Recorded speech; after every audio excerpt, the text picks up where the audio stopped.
Hi everyone, my name is Mary Kendall and I'm with the Georgia Fruit and Vegetable Growers Association. Thank you so much for joining us today for this Facebook Live as we read Tops and Bottoms by Janet Stephens.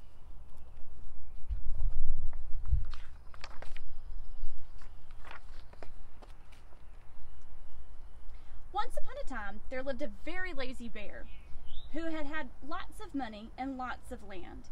His father had been a hard worker and a smart business bear, and he had given all of his wealth to his son. But all Bear wanted to do was sleep. Not far down the road lived a hare. Although Hare was clever, he sometimes got into trouble. He had once owned land too, but now he had nothing. He had lost a risky bet with a tortoise and had sold all of his land to Bear to pay off his debt. Hare and his family were in very bad shape. "The children are so hungry, Father Hare.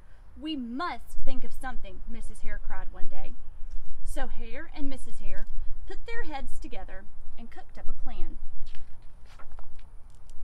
The next day, Hare hopped down the road to Bear's house. Bear, of course, was asleep. "Hello, Bear. Wake up. It's your neighbor, Hare, and I have an idea." Bear opened one eye and grunted. "We can be business partners," Hare said. "All we need is this field right here in front of your house. I'll do the hard work of planting and harvesting, and we can split the profits right down the middle." "Yes, sir. Bear, we're in this together. I'll work and you sleep." "Huh?" said Bear. "So what'll it be, Bear?" asked Hare. "The top half or the bottom half?" "It's up to you. Tops or bottoms?" Let's see," Bear said with a yawn. "I'll take the top half, Hare. Right. Tops." Hare smiled. "It's a done deal, Bear." So Bear went back to sleep, and Hare and his family went to work. Hare planted, Mrs. Hare watered, and everyone weeded. Bear slept as the crops grew. When it was time for harvest, Hare called out, "Wake up, Bear! It's you get the tops, I get the bottoms." Hare and his family dug up the carrots, the radishes, and the beets. Hare plucked off the tops and tossed them into a pile for Hare, and he put the bottoms aside for himself. Bear stared at his pile. "But Hare, all of the best parts are in your half." "You chose the tops," Hare said. "Now, Hare, you've tricked me. You plant this field again, and this season, I want the bottoms." Hare agreed. "It's a done deal, Bear." So Bear went back to sleep, and Hare and his family went to work. They planted, watered, and weeded. Bear slept as the crops grew. When it was time for harvest, Hare called out, "Wake up, Bear! You get the bottoms, and I get the tops." Hare and his family gathered up the lettuce, the broccoli, and the celery. Hare pulled off the bottoms for Bear and put the tops in his own pile. Bear looked at his pile and scowled. "Hare, you have cheated me again." "But Bear," Hare said, "you wanted the bottoms this time."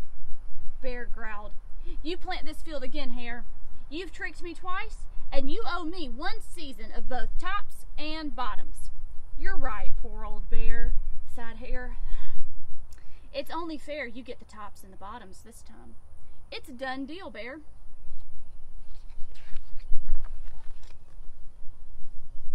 So Bear went back to sleep, and Hare and his family went to work. They planted, watered, and weeded, then watered and weeded some more. Bear slept as the crops grew. When it was time for the harvest, Hare called out, "Wake up, Bear!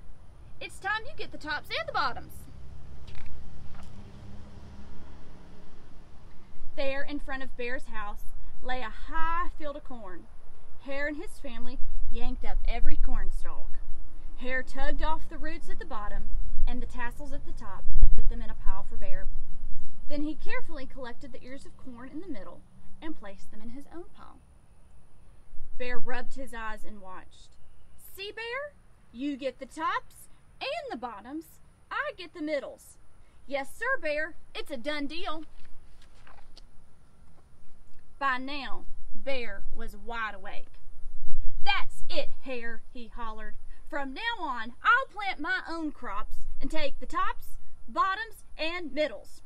Hare and his family scooped up the corn and hopped down the road toward home. Bear never again slept through a season of planting and harvesting. Hare bought back his own land with the profit from the crops, and he and Mrs. Hare opened a vegetable stand. And although Hare and Bear learned to live happily as neighbors, they would never become business partners again. The end. Thank you so much, everyone, for joining us today. If you want more great books on agriculture or other fun activities to do with the kids, check out our website, producebites.net. And when you're at the grocery store, be sure to check the labels on your produce and make sure you're buying Georgia-grown or American-grown fruits and vegetables, because Georgia grows it best. Thanks, everyone. Have a great day.